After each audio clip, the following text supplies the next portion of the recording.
దేవుడు మనకి సాయం చేసిన విధానంలో దేవుడు వందనాలు చెల్లిస్తూ జరగబోయే పరిచర్యలో ప్రభు మనల్ని నడిపించలాగా దేవుని దాసులు వర్తమానంతో నింపబడ్డారు. స్వేచ్ఛగా దాన్ని విడుదల చేయటంలో పరిశుద్ధాత్మ సహాయం కొరకు క్లుప్తంగా ఒక సహోదరుడు ఒక సహోదరు ప్రార్థన చేయండి.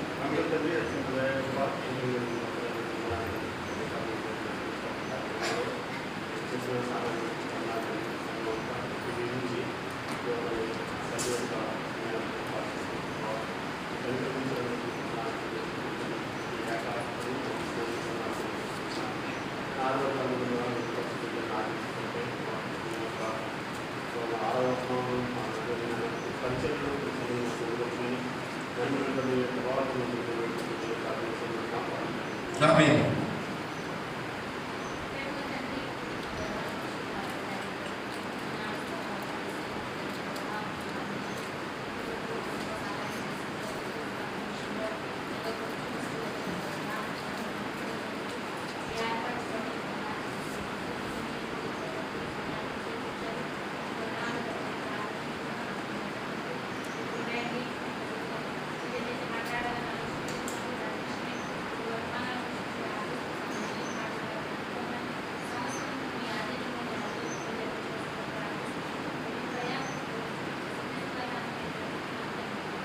ఆమేన్.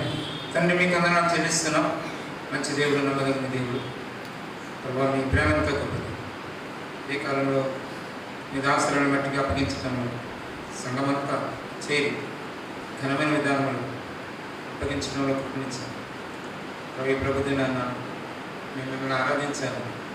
మీ శరీరానికి రక్తాన్ని సాదృశ్యమని బలలో మేము పాల్గొన్నాను. మేము మీ మాటల ద్వారా ప్రోత్సహించాము. ఆ రీతికి మేము మీ సన్నిధికి వచ్చాము. సమయం అంతా అయింది, అయినప్పటికీ మీ బిడ్డలు ఓపికతో ఓరుముతో మీ వైపు చూస్తూ సాగుతారు. మళ్ళీ మీ కృపను కోరుతూ మనం క్రీస్తు నామమున స్తుతించి ప్రార్థించి వేడుకొంచున్నాం తండ్రి. సమయంలో సంఘాన్ని అంతటిని కూడా మెచ్చుకోకుండా ఉండలేక, ఎందుకంటే ఒకే మాట ఐక్యత. ఎంతమంది ఉన్నారని కాదు, ఎన్ని మనసులు కలిసి వాళ్ళ ఘనమైనటువంటి విధానంలో ఆ పరిచయం చేయటం. ప్రభు మీకు ఇచ్చిన మంచి మనసును నా బ్రతుకులు నేను కోరేది, నేను ఆశపడేది అదే. సంఘంలో ఉన్నటువంటి ప్రతి విశ్వాసం ఆ రీతిని ఆసక్తి కలిగి ఉన్నారు. అలాంటి సమయంలో దేవుడు ఎంతగానో మహిమపరచబడేవాడు. అందుకే పౌలు చాలాసార్లు ప్రోత్సహించేటువంటి విధానం, వెనుకున్నటువంటి మనిషి ముందున్నటువంటి వారి కొడుకై నేను సాగిపోతా ఉన్నాను, పరిగెడుతూ ఉన్నాను. ఆ మాట ఇప్పుడు ఇంగిరిమంట. ఈ ప్రయాస ప్రభుత్వం వ్యక్తం కాదని కథను వారు సిరులను ఇప్పటికీ ప్రభు కార్యాభివృద్ధి ఆ శక్తిలో చాలా మంచి వర్షకరమైన సంఘంలో దాన్ని చూడగలరు. అక్కడ చేసినప్పుడు దేవుడు ఘనమైనటువంటి కార్యాలు జరిగించారు. ఆగిపోదు, సాగిపోతాను. 196 పాట, 765 పాత పుస్తకాలు, 196 కొత్త పుస్తకాలు.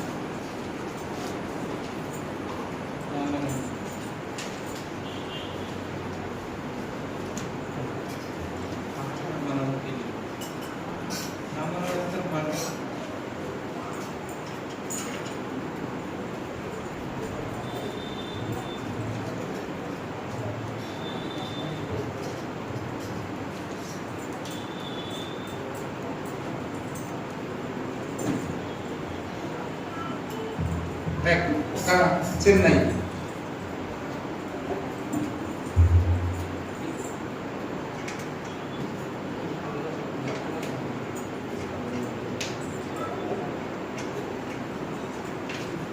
చెప్తాను. 206వ పాట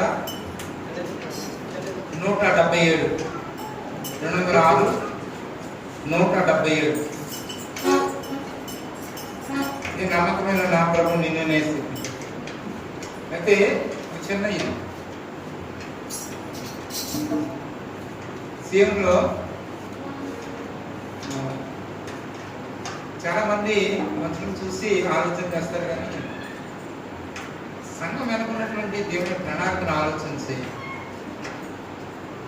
మన సంఘంలో హిందీలో ఆరాధన చేసేవాళ్ళు ఉన్నారు, ఇంగ్లీష్లో ఆరాధన చేసేవాళ్ళు ఉన్నారు, ఓకేనా. తర్వాత హిందీలో నుండి తెలుగులోకి ట్రాన్స్లేషన్ చేసేవాళ్ళు ఉన్నారు. అమ్మ వంటగదిలో ఉన్నవాళ్ళు ఎవరు? ఆహా, అది. రెండోది, ఇంగ్లీష్ చెప్తే తెలుగులో ట్రాన్స్లేషన్ చేసేవాళ్ళు ఉన్నారు. ఒకవేళ మనం తెలుగులో మాట్లాడితే హిందీలోనికి తర్జుమా చేసేవాళ్ళు ఉన్నారు. మంచి ఇంకా వాయిద్యాలు అంటారా ఏం అవసరం లేదు, ఖాళీ దొరికితే అది దాన్ని ఎలాగైనా సరే లాగేసుకుందాం. ఆఖరికి ఇప్పుడు పోటీ పడికి కూడా ఎవరో తెలుసండి, ఆ చిన్నపిల్ల ఎవరో యానీ కూడా ఇది అక్కడ ఏదో వదిలితే రాకమైగా నాకు ఏదైనా వదిలితే ఇప్పటికే లాగేసుకుంది వాళ్ళ అక్క దగ్గర నుంచి. మళ్ళీ ఊరు కొన్నాం. ఇప్పుడు ఆ అమ్మాయి కూడా తయారై ఇక్కడ అభియంలో తాళాలు కూడా రెడీ చేసుకున్నాడు. ఆ తర్వాత రోహిత్ మరి ఏం చెప్తారు, రోహిత్ ఆద్యంత రోహిత్ రైట్ ఏం చేస్తాడు, ఎవరైనా లాగేస్తాడు. ప్రస్తుతానికి మాత్రం అందరు బ్యాగులు లాగేస్తాడు, బ్యాగులు లాగేస్తాడు. తర్వాత ఇంకా కాంతో ఇది ఇంకా చూడవలసింది, అందరూ వాయించారు. ఇంకొక ఆశ్చర్యకరమైనటువంటి ఏంటంటే డేవిడ్ జాక్ మౌత్ ఆర్గన్ చాలా బాగా వాయిస్తాడు. మౌత్ ఆర్గన్ తెలుసా? మౌత్ ఆర్గన్ అంటే పూర్వకాలంలో ఈ సుబ్రహ్మణ్యం సెట్టి అందులో 5 రూపాయలు కొనుక్కుని వాయిద్యంలో ఇంట్లో బాగా ఇచ్చేవారు. ఇంట్లో కొనుక్కున్నాం, అదొక ఆనందం. కానీ అది అందులో ఉన్నటువంటి సంగీత మాధుర్యం చాలా బాగుంటుంది. డేవిడ్ జాక్ వచ్చింది. అయితే నమ్మకమైన నా ముందు చెప్పాడు ఏంటి, మీరు ఏదైనా పాట చెప్తే నేను ప్రాక్టీస్ చేస్తానని వాయించడానికి. 206వ పాట పాడదాం. 177 పాట బాగా వచ్చంట. పాట అందరం కలిసి పాడదాం. దాని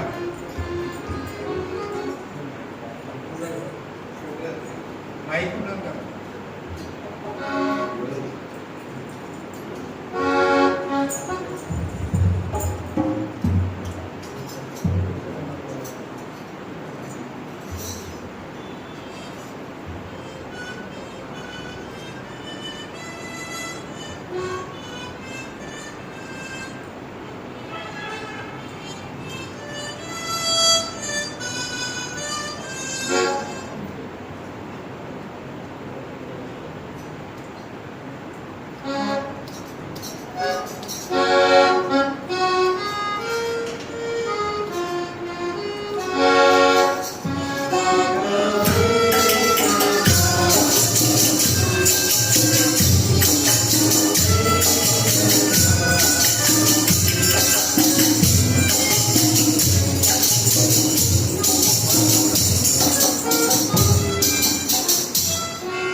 చంటి వచ్చి ఆడతారు.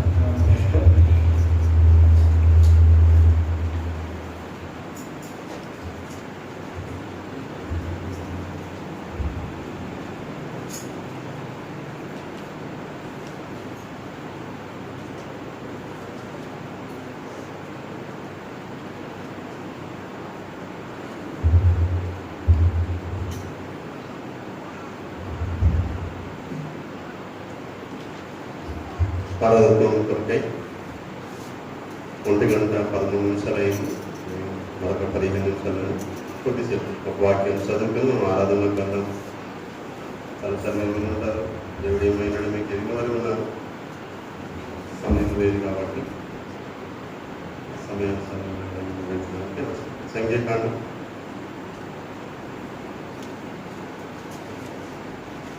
సంఖ్యాకాండం 23వ అధ్యాయం. సంఖ్యాకాండం 23వ అధ్యాయం. చాలాసార్లు ఈ మాటలు విన్నాము, మరొకసారి నేను సంఖ్యాకాండం 23వ అధ్యాయం 18వ మాట 19వ మాట కలిసి చదువుకున్నాం. మైనర్ బైబిల్లో పేజ్ నెంబర్ 132 పేజ్ 18వ మాట 19వ మాట కలిసి చదువుకున్నాం. యెహోవా ఏమి చెప్పినని అడుగుగా బిలాము కుమార రీతికి చెప్పాను. బాలాకు లేచి విను, సిప్పోరు కుమారుడా చెవిలోకి నా మాట ఆలకించును. దేవుడు అబద్ధమాడుటకు ఆయన మానవుడు కాడు, పశ్చాత్తాపడుటకు ఆయన నరపుత్రుడు కాడు. ఆయన చెప్పి చేయకుండిన, ఆయన మాట ఇచ్చి స్థాపింపకుండిన. సరిపోతుంది. చిన్న ప్రార్థన చేసుకుని బ్రహ్మ తండ్రి అత్యంత దయాకృప కలిగిన గొప్పదాన్ని మీకు వందనాలు. ఇంతవరకు మీరు మీకు వందనాలు చేసుకుంటున్నాను తండ్రి. కొద్దిసేపు నీ మాటలు ఆలపించి వాటి రీతిగా సాగిపోయినప్పుడు మీరు ఏమైనా తిరిగి మిమ్మల్ని ఆరాధించే వరకు మాకు సహాయం చేయమని అయ్యా సంపూర్తిగా వరలుపరుచుకొని నీ కృపగల మాటలు మాకు దయచేయమని మనం వేడుకుంటూ దీని ప్రార్థన యేసుక్రీస్తు దేవుని బ్రతమాడి వేడుకుంటున్నాం. మనం చదువుకున్న ఈ మాటలు ఇంకా తెలుసు. బాలాకు బిలాము పిలిచి ఇశ్రాయేల్ ప్రజల్ని శపించమని ఆలోచన చేసినప్పుడు బిలాము అలా అట్లీగానే వస్తాడు. అయితే వచ్చిన తర్వాత యెహోవా చిత్తమును బట్టి దేవుని యొక్క ఆలోచనను బట్టి బిలాము శపించడానికి బదులు వాళ్ళని ఆశీర్వదించినట్టు మనం చూస్తాం. మనం చాలాసార్లు విన్నాము, ఇదంతా తెలుసు. అయితే ఇక్కడ బిలాము ఒక మాట మాట్లాడుతున్నాడు. ఆయన ఏమై ఉన్నాడు, దేవుడు ఏమై ఉన్నాడు అనేది తెలియజేస్తున్నాడు. బాలాకు ఏమని అంటున్నాడంటే, మొదలు మనం చదువుకున్నాము, దేవుడు అబద్ధమాడుటకు ఆయన మానవుడు కాడు, పశ్చాత్తాపడుటకు ఆయన నరపుత్రుడు కాడు. ఆయన చెప్పి చేయకుండా, ఆయన మాట ఇచ్చి స్థాపింపకుండా. ఈ 4 విషయాలు మనం కానీ దగ్గరగా లోతుగా ఆలోచించినట్లయితే చివరిగా ఒక మాట వస్తుంది. అదేంటంటే, మాట ఇచ్చిన దేవుడు నెరవేర్చేవాడు. ఆయన మాట ఇస్తే తప్పక నెరవేరుస్తాడు. సమయం కాబట్టి దాని గురించి పూర్తిగా వివరించదు. కానీ దేవుడు బాలాకు చెప్పినట్లు బిలాము వాళ్ళని శపించడం మానేసి వాళ్ళని ఆశీర్వదిస్తూ వచ్చాడు. కారణం ఏంటంటే, బిలాముకు దేవుడు ఏమై ఉన్నాడు ఎరిగి ఉన్నాడు కాబట్టి, దేవుడు గత దినాల్లో ఇశ్రాయేల్ ప్రజల పట్ల దేవుడు ఏ ప్రణాళిక కలిగి ఉన్నాడో ప్రవక్త బిలాముకు ఎరిగివాడు ఉన్నాడు. అందుకనే శపించడానికి బదులు వాళ్ళని ఆశీర్వదిస్తూ ఉన్నాడు. కిందకి వెళ్ళే కొద్ది మరి అంటే చుట్టూ 4 వైపులు తీసుకువెళ్తాడు. 4 వైపులు తీసుకెళ్ళినప్పుడు కూడా ఆయన వాళ్ళని దీవిస్తూనే ఉంటాడు తప్ప శపించడానికి ఇష్టపడ్డాడు. అది కిందకి వచ్చే కొద్ది ఒక మాట ఉంది. ఎందుకు ఇశ్రాయేల్ ప్రజల్ని అక్కడున్న వారిని శపించడానికి ఇష్టపడలేదంటే, యాకోబులో అక్కడ మాట మనం 21 మనం చదివినట్టయితే, ఆయన యాకోబులో ఏ దోషమును కనుగొనలేదు.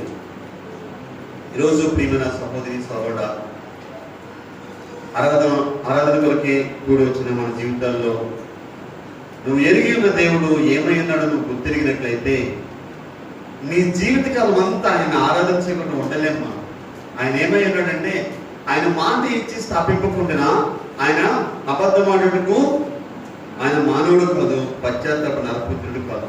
ఇక్కడ దేవుడి గురించి ఇలా ఉంది, వాస్తవంగా దేవుని చేత అభిషేకింపబడిన వ్యక్తులు, దేవుడు ఎన్నిక చేసిన వ్యక్తులు, కానీ వారి ఇచ్చిన నిబంధనలు తప్పిపోయినట్టు మనం చూస్తాం. ఆ ఒక్క మాట చూసి మనం ఆరాధనకు వెళ్దాం రండి. సమూయేలు 2వ గ్రంథము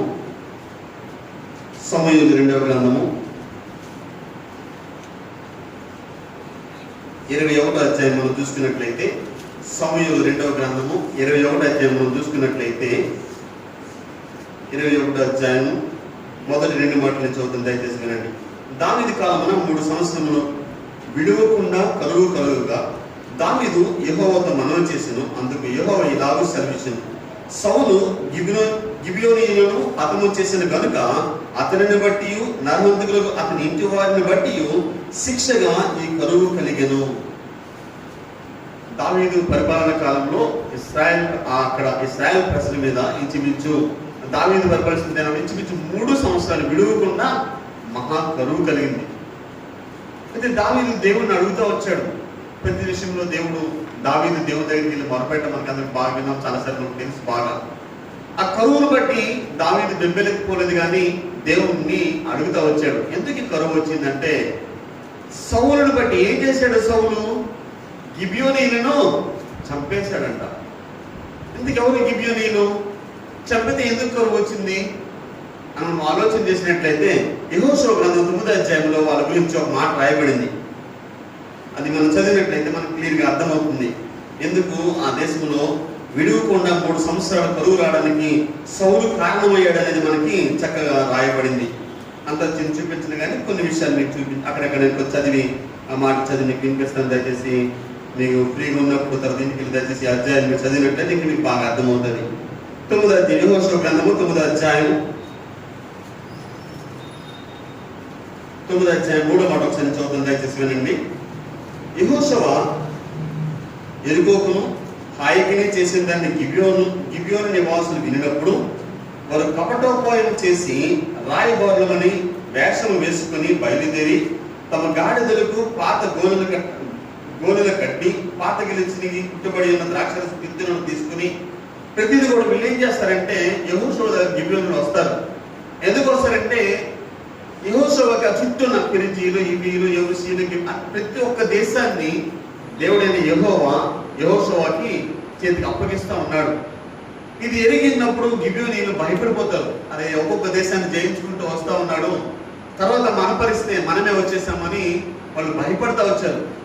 ఒకవేళ ఆయన మన మీదకి దండెత్తి వచ్చినట్లయితే మనం ఎలాగో ఓడిపోతాము, ఆయన మనం ఎదుర్కోలేము. కారణం ఏంటంటే తండ్రి అయిన దేవుడు వాళ్ళకి సహకారంగా ఉన్నాడు కాబట్టి ముందుగానే మనం వెళ్ళి వాళ్ళతోటి మనం శాంతి ఒప్పందం చేసుకుందామని ఆలోచన చేస్తారు. అయితే ఆలోచన చేసినప్పుడు పక్కనే ఉన్నామంటే ఒకవేళ వాళ్ళు ఏ విధంగా ఆలోచన చేస్తారు తెలియదు. ఎంతో దూర దేశం నుండి వచ్చామని దగ్గరలో పక్కనే ఉంటారు వాళ్ళు, అయినప్పటికీ పాత చెప్పులని పాత ద్రాక్ష అన్నీ కట్టుకుని వస్తారు.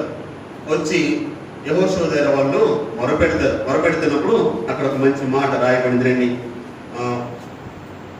యెహోషువ ఏం చేస్తారంటే 15వ మాట చూసుకున్నట్లయితే యెహోషువ ఆ వచ్చిన వారితో సమాధానపడి వారిని బ్రతకనిచ్చుటకు వారితో నిబంధన చేసెను. కాబట్టి వాళ్ళని గిబియోనీయులందరికీ కూడా ఒక నిబంధన చేసినేమని మీరు ఎప్పుడు కూడా ఇశ్రాయేల్ ప్రజలను మేము మీ మీదకి ఎప్పటికీ దండెత్తామని ఒక నిబంధన చేసుకున్నాడు. ఆ తరువాత యెహోషువ తెలుస్తుంది వాళ్ళు ఏమై ఉన్నారు, వాళ్ళు ఎక్కడి నుండి వచ్చారు, వాళ్ళు ఎవరు ఏంటి అనేది యెహోషువకు తెలుస్తుంది. తెలిసిన వెంటనే సమాజం వారందరూ కూడా ఏం చేస్తారంటే మనల్ని మోసం చేశారు కాబట్టి వాళ్ళు చంపేద్దామని ఆలోచన చేసినప్పుడు అక్కడ మంచి మాట రాయించడానికి ఇష్టపడుతుంది. 19వ మాట చూసుకున్నట్లయితే అదే అధ్యాయం 19వ మాట చూసుకున్నట్లయితే అందుకు సమాజ ప్రధానులందరూ సర్వ సమాజం ఇట్లనేది మనము ఇశ్రాయేలు దేవుడైన యెహోవా తోడని వారితో ప్రమాణము చేసి గనుక మనము వారికి హాని చేయకూడదు. ఎప్పుడైతే వాళ్ళ పక్కనున్న వాళ్ళు భయం చెంది వాళ్ళ ఇశ్రాయేల్ ప్రజల నుంచి యెహోషువ నుంచి విడిపించుట కొరకు అబద్ధం ఆడారని ప్రజలందరూ తెలిసినప్పుడు ఒకేసారి అందరూ వాళ్ళని చంపుదామని లేకపోతే వాళ్ళ యుద్ధం మీద వాళ్ళు ఓడిద్దామని బయలుదేరినప్పుడు ఆ సమాజం అందరూ కూడి ఏమంటున్నారంటే యెహోవా నామమున మనం ప్రమాణం చేశాం కాబట్టి వారిని మనము అతిరీతిగా చేయకూడదని ఆలోచన చేశారు. ఇశ్రాయేల్ ప్రజలు ప్రధానులు యెహోషువ కాలంలో గిబియోనీయులను ఉంచేశారు. వీళ్ళు ఇప్పుడు ఏం చేశారు? వాళ్ళు ఏం చేశారంటే దేవుని మందిరమునకు నీళ్లు పోసేవాళ్ళుగా, కట్టెలు కొట్టేవాళ్ళుగా వాళ్ళకి ఒక పని అప్పగించేశారు యెహోషువ. వాళ్ళ పని అదే, మందిరంలో వాళ్ళ పని అది, నీళ్లు పోయడం, కట్టెలు కొట్టడం, వాటికన్నిటికీ వాళ్ళు అది ఆ పని చేసేవాడు. అలాంటి పరిస్థితులు ఉన్న గిబియోనీయులను రాజు అయిన సౌలు పరిపాలన చేసినప్పుడు ఏం చేశాడంటే సౌలు ఇశ్రాయేల్ ప్రజల మీద, యూదా వారి మీద ఆసక్తి కలిగి ఆయనకున్న ఆసక్తిని బట్టి గిబియోనీయులందరినీ చంపేశాడు. అందువలన ఆ దేశం మీదకి కరువు వచ్చింది. ఎందుకు ఈ మాటలు మీకు చెప్తానంటే, ప్రియమైన సహోదరి సహోదరుడా, ఆరాధనకు వచ్చే మన సమయంలో ఆయన అబద్ధమాడటకు నరుడు కాదు. ఆయన మాట ఇచ్చి తప్పుకోడని మాట చదువుతా ఉన్నాము. ఆయన మాట ఇచ్చి స్థాపింపకుండా, ఆయన చెప్పినది చేయకుండా మాట మనము చదువుతూ వచ్చాం. దేవుడైనా యెహోవా మాట ఇచ్చి నెరవేర్చే దేవుడిగా ఉన్నాడు. అదే దేవునితో ఏర్పాటు చేయబడిన ప్రజలైన రాజైన సౌలు మాట తప్పిన వాడుగా ఉన్నాడు. ఈరోజు నేను నా జీవితంలో ఆరాధన చేయడానికి పూర్వం వచ్చిన మన జీవితాల్లో దేవునితో ఏ విధంగా నిబంధనలు చేసుకుంటా వస్తా ఉన్నాం మన జీవితాల్లో. ఆ నిబంధన విషయంలో ప్రభువా ఈ దినమంతా నీతో సంతోషంగా ఉన్నాను కాబట్టి నేను నోరారా ఆరాధన చేస్తానని ఆలోచన వస్తున్న మన బ్రతుకులో ఎన్ని దినాలు తప్పిపోతా వచ్చాము, ఎన్ని దినాలు దేవుడు ఏమయ్యన్నాడు ఎరిగి ఉండి ఆయన ఆరాధన చేస్తూ వచ్చామనేది ఆలోచన చేద్దాం. ప్రియమైన సహోదరి సహోదరుడు, రాజులు రాజ్యాలు మారిపోతాయి కానీ దేవుని మాట స్థిరమైనది. ఆ దేవుడు నీకు ఇచ్చిన వాగ్దానాన్ని బట్టి, నీకు ఇచ్చిన ఆలోచనను బట్టి, దేవుడు నీ పట్ల కలిగిన ప్రణాళికను బట్టి, ఆది అంతం ఎరిగిన ఆయన, కాలాలకు వెలుపడి కలిగిన దేవుడు నేను క్షేమంగా నడిపిస్తూ ఉన్నాడు. ప్రియమైన సహోదరి సహోదరుడు, ఆలోచన చేద్దాం. మన జీవితాల్లో ఇంకొక చూపించిన సమయం లేదు. దావీదు ఒక అతనికి వాగ్దానం చేస్తాడు. యోవాబు అనే సైన్యాధిపతి ఉంటాడు. అయినప్పటికీ కూడా యోవాబుకు బదులుగా వేరే ఆయనకి ఆ మాట చూద్దాం ఒకసారి. అమాసాను సైన్యాధిపతిగా సమూయేలు 2వ గ్రంథము 19 మాట చూస్తున్నట్లయితే, సమూయేలు 2వ గ్రంథం 19వ అధ్యాయం. టైం అవుతా ఉంది, ముగిస్తాను. సమూయేలు 2వ గ్రంథం 19వ అధ్యాయం 13వ మాట మనం చదివినట్లయితే, మరియు ఆమాస యొద్దకు దూతలను పంపి, నీవు నాకు ఎముక వంటి బంధువుడు, మాంసం వంటిన బంధువుడు కావా? యోవాబులకు బదులుగా నిన్ను సైన్యాధిపతిగా నేను గాయపరిచిన యెడల దేవుడు గొప్ప అపాయము నాకు కలగజేయుగా కానీ అమాసతో దావీదు ప్రమాణం చేస్తూ ఉన్నాడు. ఏమని? నాకు యోవాబు సైన్యాధిపతిగా ఉన్నాడు. అబ్షాలోము చనిపోయిన తర్వాత ఇశ్రాయేల్ ప్రజలు తిరిగి మళ్ళీ దావీదుని రాజుగా అభిషేకించినప్పుడు ఇశ్రాయేల్ ప్రజలందరూ వస్తారు, యూదా గోత్రం ఎవరు రారు. అప్పుడు యూదాకు సంబంధించి యూదా గోత్రంలో ఉన్న అమాస దగ్గరికి వెళ్ళి నిబంధన చేసుకుంటా ఉన్నాడు దావీదు. ఏమని? నేను యూదా గోత్రం నుంచి వచ్చినవాడే కదా ఆయన, కాబట్టి వాళ్ళే సొంతంలో రావట్లేదు. అప్పుడు అమాస దగ్గరికి వెళ్ళి ఈ విధంగా ఆయన వాగ్దానం చేస్తున్నాడు, యోవాబుకు బదులుగా నిన్ను నేను సైన్యాధిపతిగా చేస్తానని. అయితే ఆ తర్వాత జనం మనం చదివినట్లయితే అమాసాను యోవాబు చంపేస్తాడు. దావీదు ఇచ్చిన వాగ్దానం ఏమైపోయింది? నిరర్ధకం అయిపోయింది. ఈరోజు మనుషులు ఇచ్చిన వాగ్దానాలు నిరర్ధకం అయిపోతాయి. మనుషులు ఇచ్చిన ఆలోచనలు కొంతవరకే ఉంటాయి. ఆ మనిషి గతించిపోతే ఆయన గురించి ఆలోచనే ఉండదు. నిజమే, యెహోషువ వాళ్ళకి వాగ్దానం చేశారు, గిబియోనీయులకి మిమ్మల్ని ఎప్పటికీ నేను బ్రతకనిస్తానని. ఇశ్రాయేల్ ప్రజలు ఉన్నారు, ఇశ్రాయేల్ సమాజం అందరూ ఉన్నారు. కానీ సౌలు ఏం చేశారంటే వాళ్ళని చంపేశాడు. అందుబట్టి వాళ్ళకి కరువు వచ్చింది. ఎందుకు ఈ మాటను తెలియజేస్తున్నానంటే, మెరుగైన దేవుడు మాట ఇచ్చి నెరవేర్చే దేవుడు మనం కలిగి ఉన్నాం. మనుషులైతే ఒకవేళ తప్పిపోతారేమో, మనకున్న ఇబ్బంది, మనకున్న శ్రమ, బాధ, వేదనలో ఏంటి దేవుడు ఎక్కడున్నాడని ఆలోచన చేస్తూ వెళ్ళిపోతున్నామేమో. ఆయన నీతోనే ఉన్నాడు, నీ చుట్టూ ఉన్నాడు, నిన్ను సంరక్షిస్తూ ఉన్నాడు. కాబట్టి ఆయన మాట ఇచ్చి తప్పిపోయిన దేవుడు, ఆయన మాట ఇచ్చి నెరవేర్చే దేవుడు మనం కలిగి ఉన్నాం. ప్రియమైన సహోదరి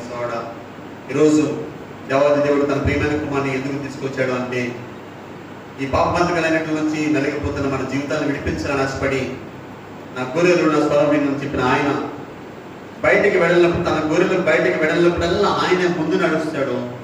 ముందు నడుస్తున్న ఆయనకే మొట్టమొదటి ప్రమాదం. అందుకనే ఆ కలువరి శిలువలో నీ నా పాపాల కొరకు ప్రాయశ్చిత్తముగా కలువరి శిలువలో తన చివరి రక్త కొట్టుకు కాచిన దేవాది యేసుక్రీస్తు వారిని ఎరిగిన వారి ఉన్న మన జీవితాల్లో ప్రియమైన సహోదరి సోదరుడా, ఈ దినం మీరు ఇంకా దగ్గరగా మీరు ఆలోచన చేసినట్లయితే, ఈ రోజు జరిగిన కార్యక్రమంలో మీరు ఆలోచన చేసినట్లయితే, యేసుక్రీస్తు వారు సమస్తమైన మానవాళ్ళని ఏ రీతిగా ఒక గొడుగు కింద ఒక సార్వత్రిక సంఘం తీసుకొస్తున్నారు అనేది ఈ రోజు మీరు చూసినట్లయితే, అబ్జర్వ్ చేసినట్లయితే మీకు ఒక ఆలోచన వస్తుంటది. అమ్మ అక్కడ భూస్థాపన కార్యక్రమం ఉన్నాము, అమ్మ వచ్చింది చివరిగా దూరంగా నిల్చుంది. కారణం ఏంటంటే తనకు పూర్తిగా తెలియదు. చివరి సమయంలో మాత్రం అమ్మ మళ్ళీ ముందుకు వచ్చి ఆమె చూడడానికి ఇష్టపడతా వచ్చింది. ప్రభావతి గారు మందిరం అక్కడ ప్రార్థన చేస్తుంది. ఎలా వచ్చింది ఇదంతా అంటే, మనమంతా ఏక శరీరంలో పాలుభాగస్తులుగా ఉన్నాం. ఆయన మాట ఇచ్చి నెరవేర్చే దేవుని మనం కలిగి ఉన్నాం. ఆయన గొప్పవాడు. ఆయన మాట ఇచ్చి తప్పుకోవడానికైనా నరుడు కాదు. ఆయన మాట ఇచ్చి తప్ప పశ్చాత్తపడుకైనా మానవుడు కాదు. కాబట్టి ఆలోచన చేద్దాం. మాట ఇచ్చి నెరవేర్చే దేవుడు మనం కలిగి ఉన్నాం. అట్టి దేవుని మనం ఆరాధన చేద్దాం. ఆయన కనుక ఇంకొద్ది మాటలు దేవుడు దీవించును కాక. ఆమేన్.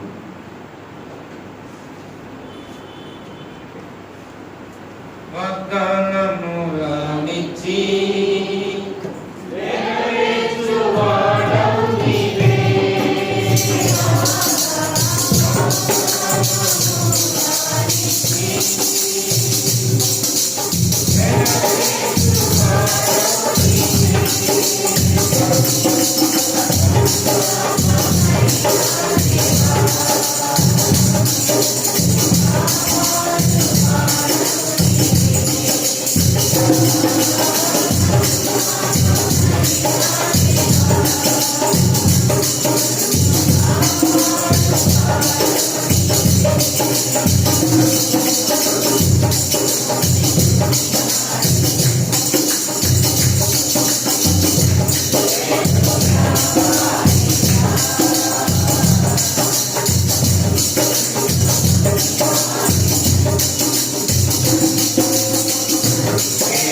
దేవుని యొక్క అత్యంతమైన గొప్ప లక్షణం మన మాట ఇచ్చి నెరవేర్చేది.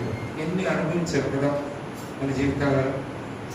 నేను అనుభవిస్తేనే దీన్ని బట్టి దేవుని యొక్క నమ్మకత్వం బట్టి క్లుప్తంగా మనం ఒక సహోదరుడు ఒకసారి ఆరాధన ఇచ్చారు.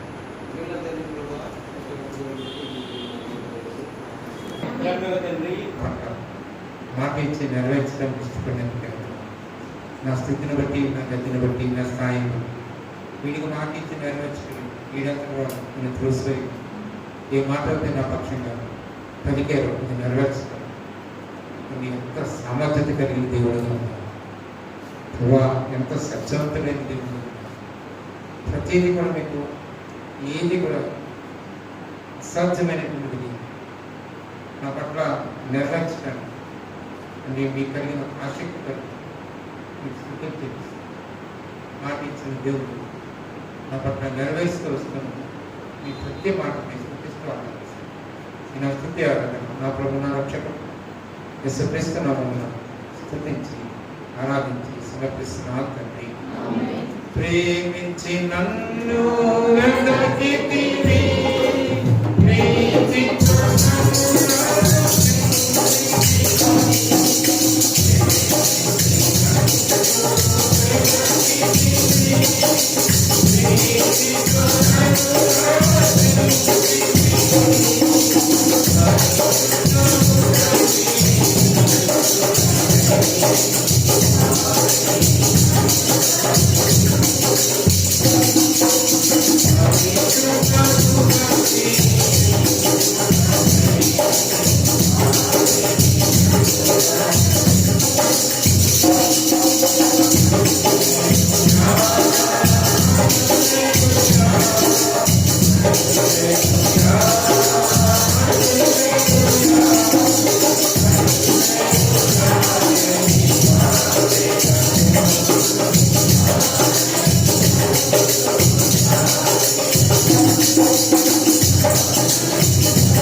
ప్రోగ్రాంలో పాల్గొంటున్నందుకు మనం బైబిల్ పైకెత్తి ఇంకా మనం ఎంత అద్భుత దానము అనంత మహిమ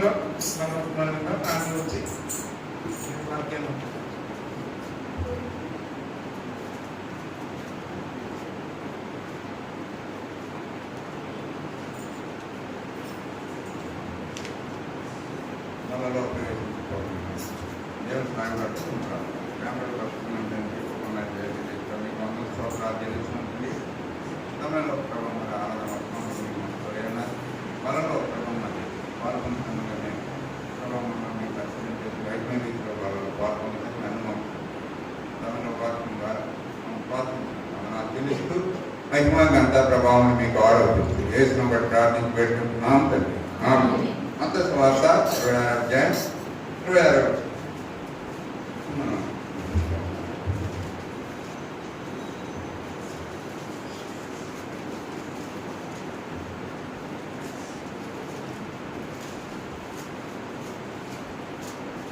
26 నుండి 28 వచనాల వరకు మనం అందరం కలిసి చదువుకుంటాం. మత్తయి సువార్త 26 అధ్యాయం 26 అందరూ కలిసి చదువుకున్నాం. వారు భోజనం చేసినట్టుగా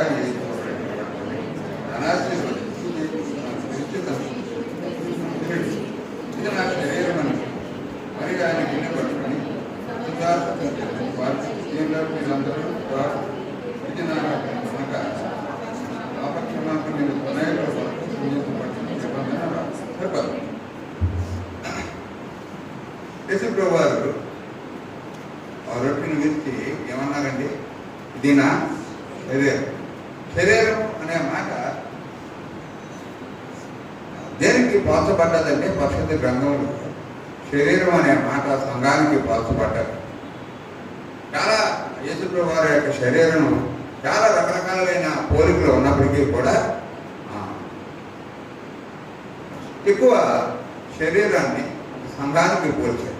ఇది నా శరీరం. ఎవరు ఆ శరీరంలో పాలు పొందుతారంటే ఎవరైతే ఆ శరీరంలో మరి అవయవాలుగా ఉంటున్నామో మనమందరం కూడా ఆ ప్రభు యొక్క బలలో మనం చేసి వారంగా ఉంటాం. ఎందుకంటే శరీరం అనేది సంఘానికి సాదృశ్యం. సంఘంలో మనం అందరం ఎలా ఉన్నామంటే అవయవాలుగా మనకి ఇదంతా పరిశుద్ధ గ్రంథంలో రాయబడ్డారు. మరి ఆ యొక్క పరిశుద్ధ శరీరంలో మనం అందరం పాలు పొందుతున్నప్పుడు మనం ఎలా ఉండాలి? కొరింథీయులకు రాసిన మొదటి పత్రిక 12వ అధ్యాయం 12వ వచనం చూడండి. కొరింథీయులకు రాసిన మొదటి పత్రిక 12వ అధ్యాయం 12వ వచనం.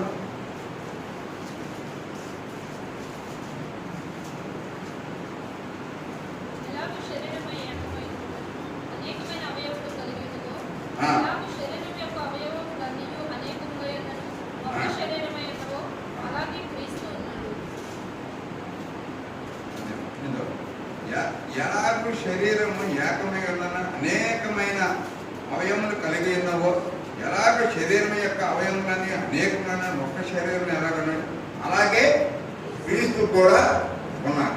అంటే దాని అర్థం ఏంటంటే మనం అందరం క్రీస్తు యొక్క శరీరం. అంటే మీరు అనుకోవచ్చు ఈ సంఘానికి మరి క్రీస్తు మరి అధిపతి ఎవరండి? కొలసీ 1:18 ప్రకారంగా చూడండి. కొలసీ రాసిన పత్రిక 1:18 సంఘానికి ఎవరు శిరస్సు ఎవరండి? చదవండి తీసుకున్నారు. క్రీస్తు ఎవరండి? ఆయన శిరస్సు. అంటే యేసుక్రీస్తు ప్రభువారే సంఘానికి శిరస్సు. మనకందరికీ సంఘానికి చాలా మంది ఏంటంటే చాలా మంది అమాయకులు తెలుసో తెలియకో మాట్లాడుతూ ఉంటారు. సంఘానికి హెడ్ ఎవరండి? మనుషులు కాదు. సంఘానికి ఎవరున్నారండి? యేసు ప్రభువారు.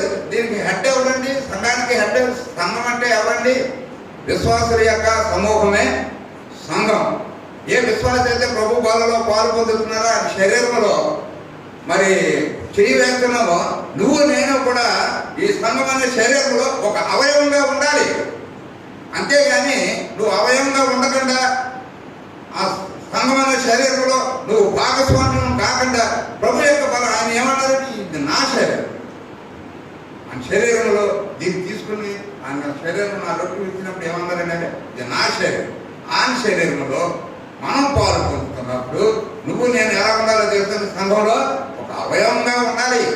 ఉంటున్నామా? ఈ దినాన ఆరాధన చేస్తాం, మరి ప్రభు బలలో పాలు పొందుతాం, మరి అవయవంగా ఉంటున్నావా సంఘంలో?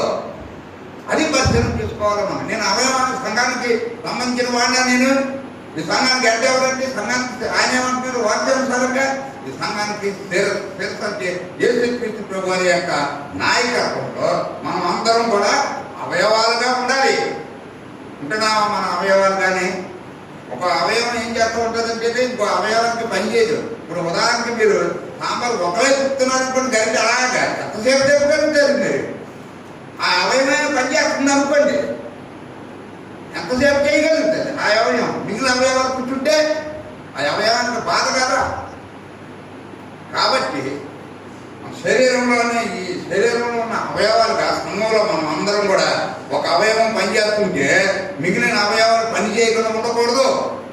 అదే ఎందుకంటే ఆ అవయవానికి చాలా బాధ ఉంటుంది. ఎందుకంటే కష్టం అది అవయవమే కదా. కాబట్టి ప్రభు యొక్క బలలో పాలు పొందుతున్న నువ్వు నేను కూడా అదే ఆ దృక్పథం కలిగిన వాడుగా ఉండాలి. నేను ఆ దృక్పథం కలిగిన అదే ఈ సంఘమైన శరీరంలో నేను అవయవాన్ని. కాబట్టి నాకు ఏముంటుందండి? బాధ్యత. అవయవం పనిచేస్తున్న అవయవానికి సపోర్ట్గా నువ్వు ఉండాలి. మన అందరికీ అధిపతి ఎవరండి? ఆయన యొక్క శిరస్సుత్వంలో, ఆయన యొక్క యేసుక్రీస్తు ప్రభువారి నాయకత్వంలో మనం అందరం కూడా సంఘంలో పనిచేసే వాళ్ళంగా ఉండాలి. అప్పుడు ఆ సంఘం ఎలా ఉంటుందంటే జీవించే సంఘంగా ఉంటుంది. కొన్ని సంఘాల్లో ఒక అవయవమే పనిచేస్తుంది, మిగతా అవయవాలకి వాళ్ళు చేస్తారన్నా ఆ అవయవాలను రానివ్వరు. అలా ఉండండి. అది జీవించే సంఘం కాదండి. సంఘం అన్నప్పుడు అన్ని అవయవాలకి పని ఉంటుంది. చిటికినేరికి పని లేదన్న వాళ్ళు ఎవరు చెప్పండి? చిటికినేది మా తప్పకి చిటికినేరికి తగిలింది దెబ్బ మొత్తం మనిషి అంతా బాధపడతాం. అలాగే సంఘంలో చిన్న అవయవానికి కూడా దెబ్బ యావత్ సంఘం అంతా కూడా బాధ మరి నొప్పి కలిగేదిగా ఉంటుంది. కాబట్టి నాకేమీ లేదు, నేను ఏ అవయవాన్ని కాదు. విశ్వాసుల యొక్క సమూహమే దేవుని సంఘం. నువ్వు జన విశ్వాస గుంపులో ఉన్నావు, నేను విశ్వాసిని అనుకుంటావు. నువ్వు అనుకున్నప్పుడు ఈ బాధ్యత సంఘం అంతా ఏకీభవించి చేస్తున్నప్పుడు ఆ అవయవాలతో పాటు నువ్వు నేను పనిచేస్తున్నావా లేదా? సంఘం అని అందుకనే ఆ సంఘం ఎలాంటిది తెలుసండి. మనకి గ్రంథంలో ఉంటుంది 3:17 చదువుకుని ప్రభు యొక్క బలలో పాల్గొంటున్నాం. మనకి 3:17 ఆషామాషిగా ఉండే సంఘం కాదండి. అలానే అలాగే 3:17 వారు నా వారే. ఎవరంటే సంఘం ఎవరిదండి? ఎవరు ఏమంటున్నారు? ఆయన నా వారే, నా స్వకీయ సంపాదన. ఇది సంఘాన్ని దేవుడు తన స్వరక్తి నుంచి కొనుక్కున్న సంఘం. ఇది దీనికి అధిపతి యేసుక్రీస్తు ప్రభువారు. దీంట్లో ఆయన యొక్క శరీరంలో మనం అందరూనే అవయవాలు ఇంకా అంతకు మించి ఇంకొక బోధ ఏది అవసరం లే. మనం ఈ సంఘం అనే సరే ఆయన స్వరక్తి నుంచి కొనుక్కున్నాడు, ఆయన సంపాద్యం. కాబట్టి అందులో నువ్వు నేను కూడా అవయవాలుగా ఉన్నాం. కాబట్టి నేను ఏమంటున్నాను, ఇది నా శరీరం, నన్ను జ్ఞాపకం చేసింది. ఆ శరీరంలో పాల్గొంటున్న మనం అందరం కూడా ఎలా ఉండాలో తెలుసండి. ఈ సంఘంలో మరి అవయవాలుగా దేవుడికి మేము తీసుకొచ్చే వారంగా ఉంటుంది. ప్రభు యొక్క బలంలో కానీ మన ఐక్యతతో కలిసి, అంటే దాన్ని ఏం చూపిస్తుందండి, ఐక్యత చూపిస్తారు. ఏమైనా చిన్నపాటి లోటుపాట్లు ఏమైనా ఉంటే అది మనిషి చూసుకోవాలి. అంతేగాని దాన్ని అంటే సంఘానికి, సంఘ పరిస్థితులకి, సంఘ విధానాలకు మనం గుర్తుపెట్టకూడదు. ఎందుకంటే నేను సంఘంలో అవయవాలు అంటే మానవులుగా, మనుషులుగా అద్దుబాట్లు కలిగిన వాళ్ళు ఉంటాయి. దాన్ని అప్పటితోటి ఏమైనా పరిస్థితులు ఉంటే దాన్ని మనం సరి చేసుకోవడానికి పరిశుద్ధాత్మ దేవుడు నీకు నాకు మంచి ఆత్మని ఇచ్చాడు. అంతేగాని మనం అది అన్నింటినీ ఏది ఆలోచన చేయకుండా మన శరీరంలో నువ్వు రక్షణ పొందావు, ఆయన స్వకీయ సంపాదమైన సంఘంలో నువ్వు ఉంటున్నావు అంటే నువ్వు తప్పనిసరిగా ఏం చేయాలి, తన శరీరంలో అవయవంగా ఉండాలి. నువ్వు అవయవంగా నీ చేయి లేదనుకోండి, ఎలా ఉంటుందన్న సంఘం? 2 చేతుల్లో చేయి లేదనుకోండి ఎలా ఉంటుంది? 1 చేతుల్లో ఉంటాడు అంతే. పాలు ఒక్కాలే ఉందనుకోండి, ఒక మనిషి లేడనుకోండి ఏమవుతుంది? ఇంటికాలతో ఉన్నట్టు ఉంటారు. అలాగా సంఘం ఇప్పుడు ఆరోగ్యకరమైన సంఘం ఎలా ఉంటుంది అంటే అన్ని అవయవాలు పనిచేసేదిగానే ఉంటుంది. మన శరీరంలో ఏదైనా అవయవం పనిచేయలేదనుకోండి, దానికోసం ట్రీట్మెంట్ తీసుకుంటాం. అలాగా అవయవాలు సంఘంలో ఉన్న ప్రతి ఒక్కరు కూడా అలాగే ఐక్యతతోటి మరి ప్రభు యొక్క శరీరంలో మనం కానీ పాల్గొంటుంది. దేవుడు మరి ఎంతో ఆశీర్వాదకరమైన విధానాన్ని మనం జీవించేవాళ్ళం. అట్లాంటి ప్రతిపదం కలిగిన వాళ్ళమై ప్రభు యొక్క శరీరాన్ని సాధిస్తున్నట్లు మనం పాల్గొందాం. దేవుడి వాగ్దానం దీవించు.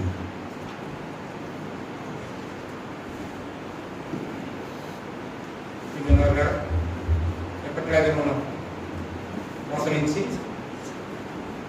మీకు వాక్యం చెప్పబడుతున్నప్పుడు చేతులపై చెప్పమన్నప్పుడు సహోదరుడు మీకు శానిటైజర్ చేస్తారు.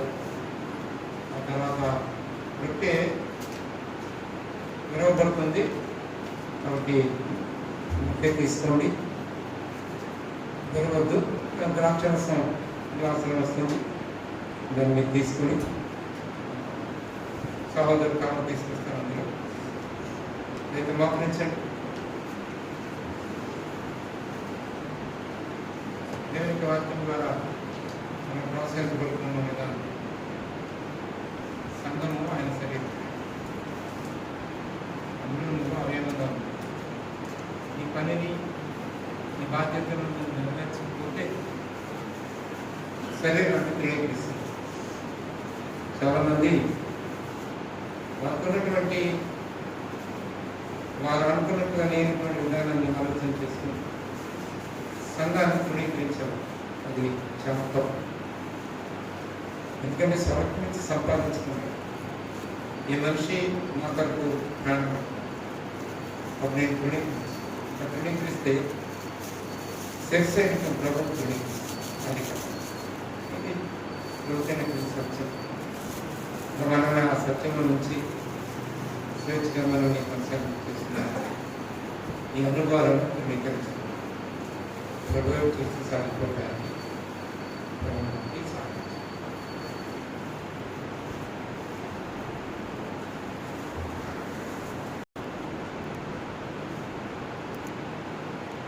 మరీ నీరసంగా పడుతున్నాను, గట్టిగా స్పీడ్గా పడుతున్నాడు కదా ఎవరో మనోడు, దానికి తగినట్లుగా పాడాలి.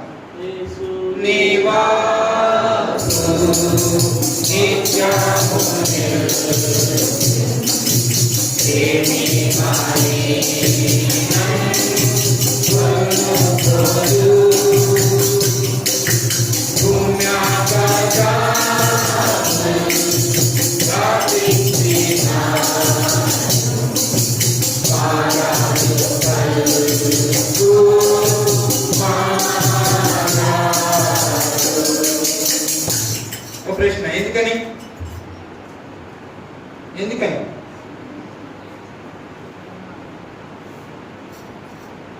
ఇప్పుడు మీ సంగతి తెలిసిపోతాం. మీరంతా ఎలాగా ఉన్నారో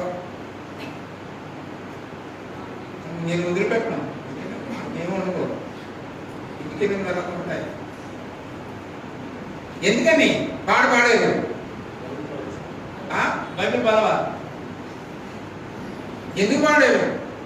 ఏంటి కారణం? ఇది ఏంటంటే ఎంతసేపు ఆహార గుర్తులాగా చెప్తే ఏంటి పరీక్ష పేపరు ఏ పండు ఎక్కాడు, ఏ ఎక్కడ నీళ్ళు తాగాడు, ఒక్క గడుపుతున్నాడు, ఏబిసి పరీక్ష. మీరు కళ్ళు మూసుకుని 1, 2, 3, 4, 5, 10 ఓకే రైట్ పెట్టలేదు. అలాగే అమ్మ పెట్టారా? అలా చాలాసార్లు పెట్టాం చదువుకున్నాం. మారాదు పలుకు మారదు ఎందుకు పాడేశారు? అందులో ఇంకా గాలి కొట్టారా? ఇంకా గాలి కొట్టాను కానీ బాగా ఎగరదా? చేరువంత మనం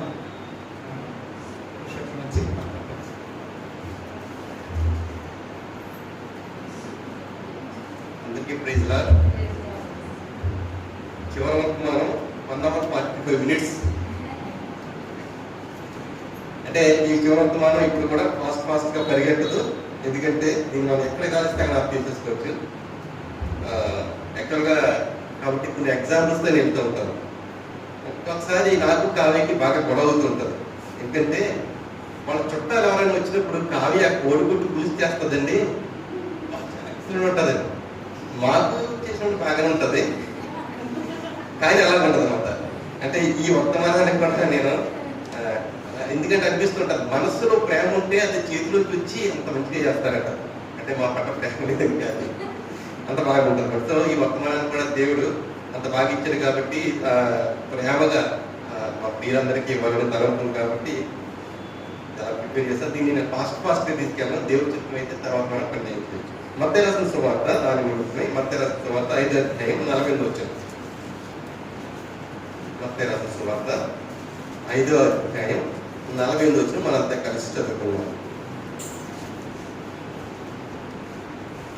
మన పరలోకపు తండ్రి పరిపూర్ణుడు కనుక మీరును పరిపూర్ణులుగా ఉండేదరు. దేవుని సహాయం కోసం ప్రార్థించారు. తండ్రి ప్రభావ మరొకసారి మాట్లాడండి. వాక్యానికి ధన్యవాదాలు మీకు చూపిస్తున్నాను తండ్రి. దీన్ని విరిచి ఆశీర్వదించినటువంటి పంచాడు తద్వారా మేము అందరము పూర్తిగా ప్రభావం మాకు మీరు ప్రధాన ప్రభావ ఇవ్వాలి, జ్ఞానమైన వాడిని గౌరవాన్ని ఇవ్వాలి. కాబట్టి ప్రభావ మీరు మాత్రమే మాట్లాడుతామని మల్లక్స్ మాత్రం వినియోగం చేయండి. నేను మేము సంఘంలో ఏమి ఉన్నామో నేను పుట్టిన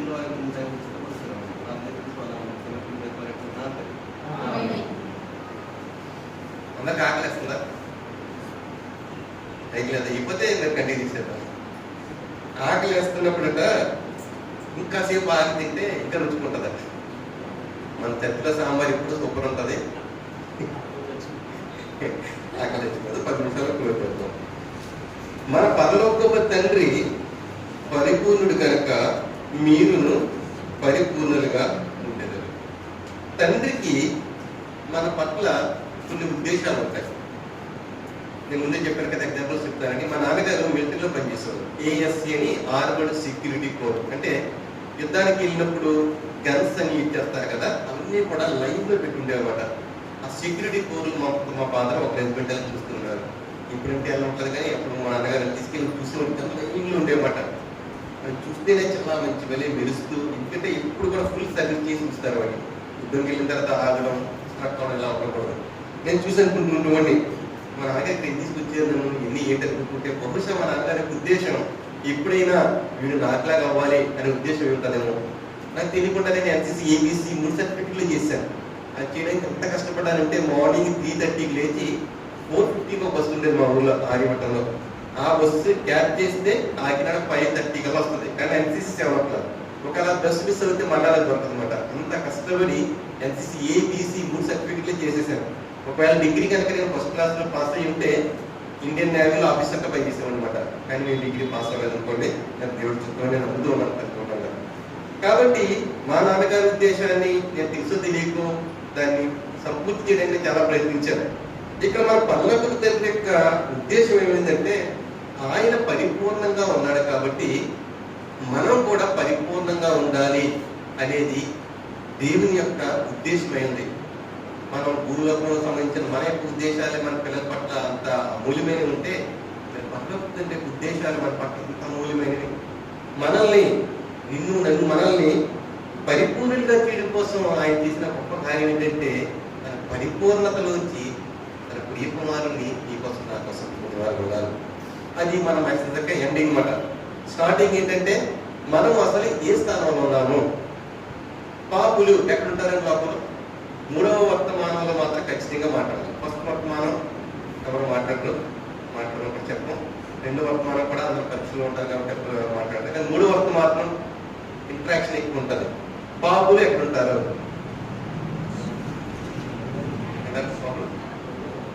సమాజంలో ఉంటారు కదా.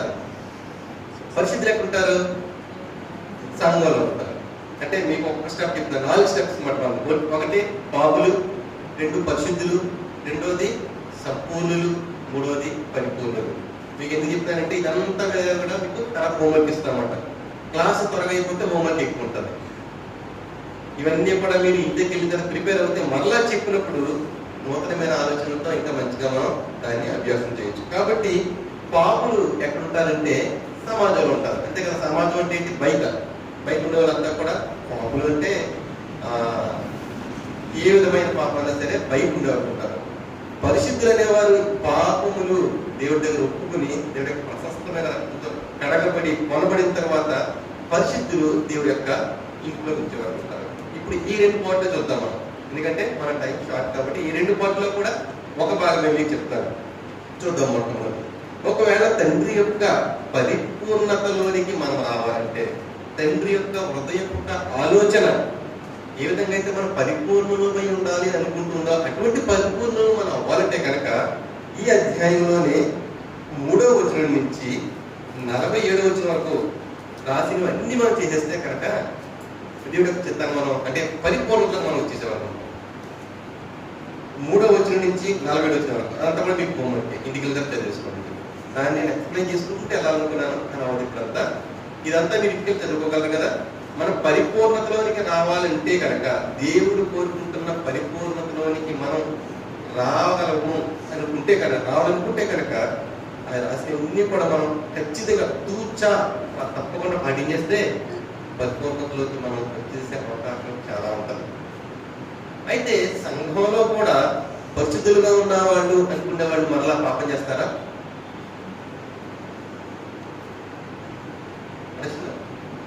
ప్రశ్నకి మళ్ళీ క్వశ్చన్ మనం ఆధునిక విజ్ఞప్తి చేయలేము. పరిశుద్ధులు అనే వాళ్ళు పాపం చేస్తారా? చూడండి. కొరింథీ రాసిన పత్రిక కీర్తనలు ముందు కీర్తనలు చూసి కీర్తనలు 5వ అధ్యాయం కీర్తనలు 5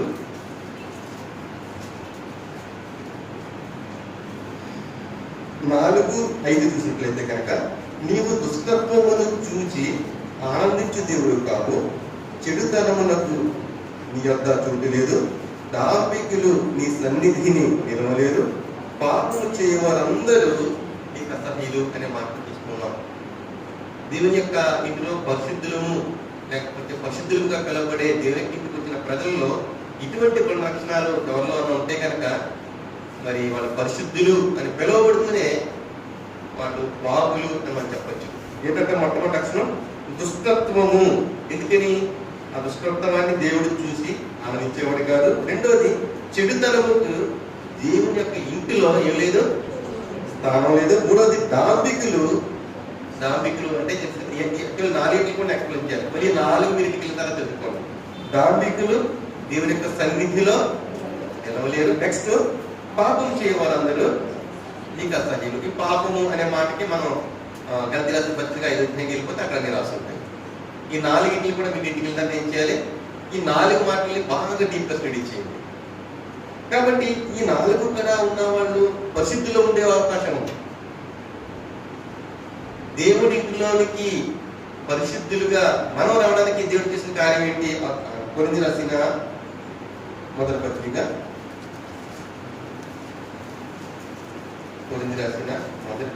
మొదటి అధ్యాయం రెండవ వచనం చూసినట్లయితే కనుక, మధ్యలో చూసినట్లయితే కనుక, అనగా క్రీస్తు యేసునందు పరిశుద్ధపరచబడిన వారై.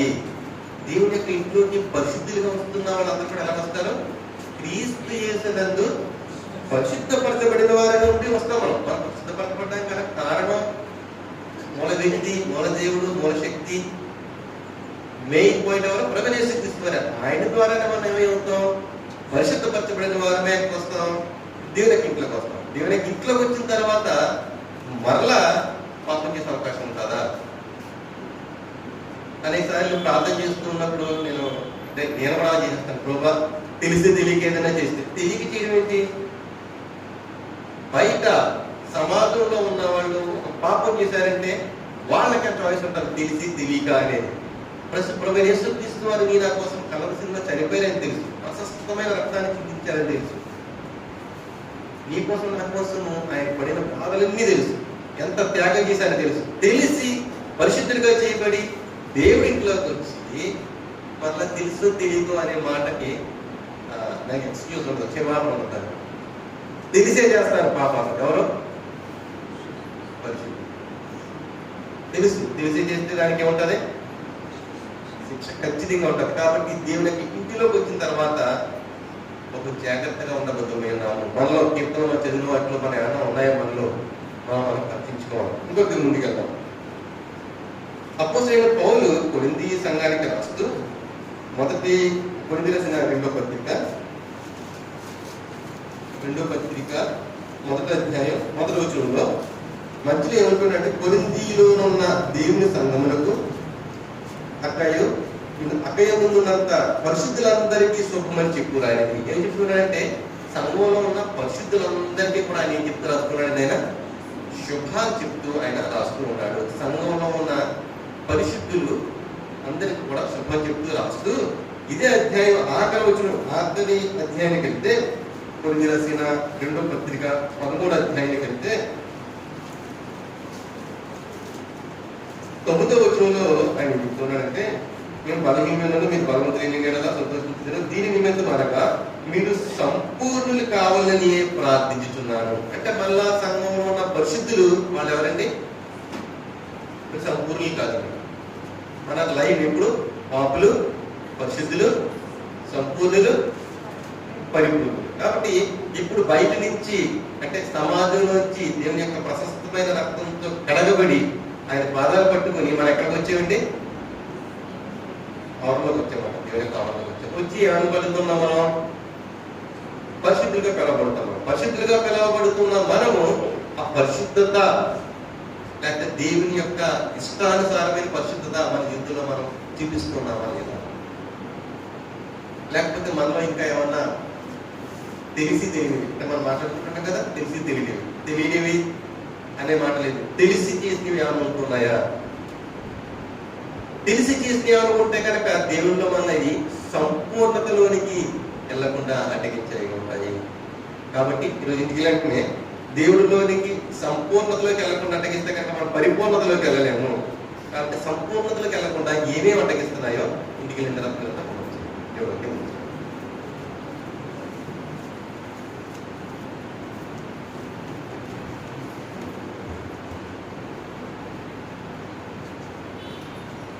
లేచి నిలబడి 670వ పాట మొదటి చరణం చివరి చరణం.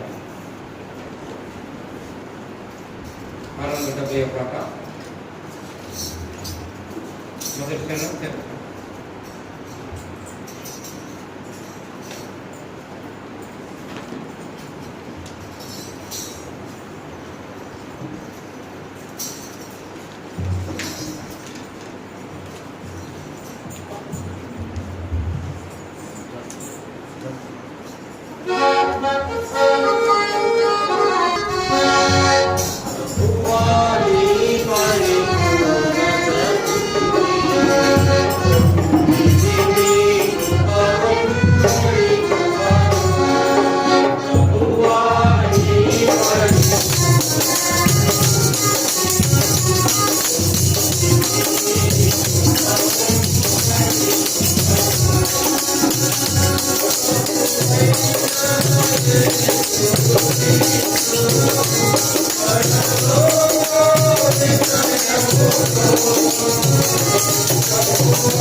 ఈ మీటింగ్ అయిన వెంటనే మనకి ప్రారంభించింది. ప్రారంభించిన అయిన తర్వాత జ్ఞానస్తులు కూడికి లేదు, పాత్రలన్నీ కూడా సహోదరులు కనుక పరిచయంలో తర్వాత వచ్చేవారు ప్రణాళిక సహోదరులు. సోమవారం మరి సీవన్లో 7 గంటలకు పరిచయం చేస్తున్న సహోదరుల యొక్క ప్రార్థన పరిచయం. అలాగే బుధవారం మరి సీఎంలో 7 గంటలకు సువార్త కూడుకుంటుంది. ఆలోచన చేయండి, చాలా మంచిగా ఉత్సాహకరంగా ఉంటుంది. తర్వాత శుక్రవారం ప్రార్థన కూడుకుంటుంది 7 గంటలకు సీఎం. తర్వాత వచ్చే వారం ఆరాధన పరిచర్య ఉదయం 10. ఇదేనా సహోదరి బ్రహ్మరాంబిక గారిని భూస్థాపన కార్యక్రమం సాయం చేశారు. అక్కడికి ఒకసారి ఫోన్ చేసి అక్కడ పాల్గొనించారు. వీరైతే ఒకసారి దర్శించుకుంటున్నారు. కానీ మీకు అందరం తెలుస్తున్నాను, ప్రేమించి మీ ఇంటి కొరకు ప్రాంతం తీసుకొచ్చాను. బాబు పరిచయం కొరకు వెళ్ళం కొంచెం ప్రోత్సాహం సత్యం మాట ఇస్తే నెరవేర్చాను. మేము యేసుక్రీస్తును మాకెవరు స్థానం అవయవాడు. మీరు కోరుతాను, మీరు పరిపూర్ణుడు కదా, నేను కూడా పరిపూర్ణం అడుగుతున్నటువంటి ప్రతి దాన్ని మనం చూస్తూ అధిగమిస్తాను. చిన్న సమయాన్ని సిద్ధపరిచాను. మరొకసారి జ్ఞాపకం నిరాశలు శుద్ధి రజన స్నేహం ప్రతాపం పరిచయం చేస్తాను. ఉన్నప్పటికీ కార్యక్రమాలను దర్శించాలని కాబట్టి దాసం పెట్టండి.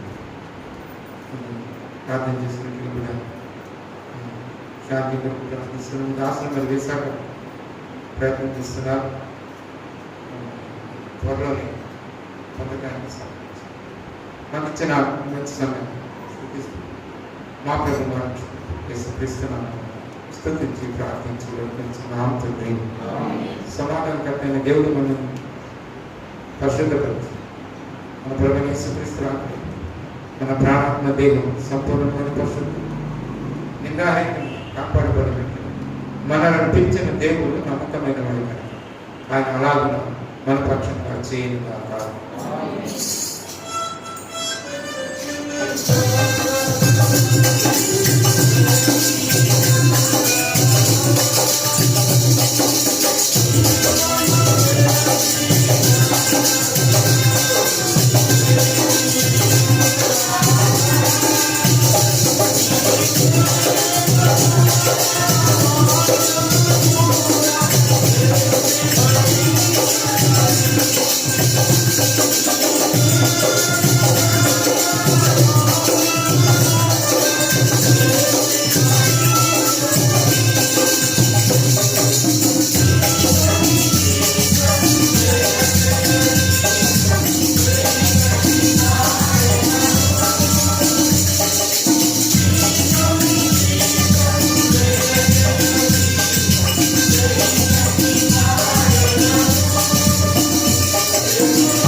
Thank you.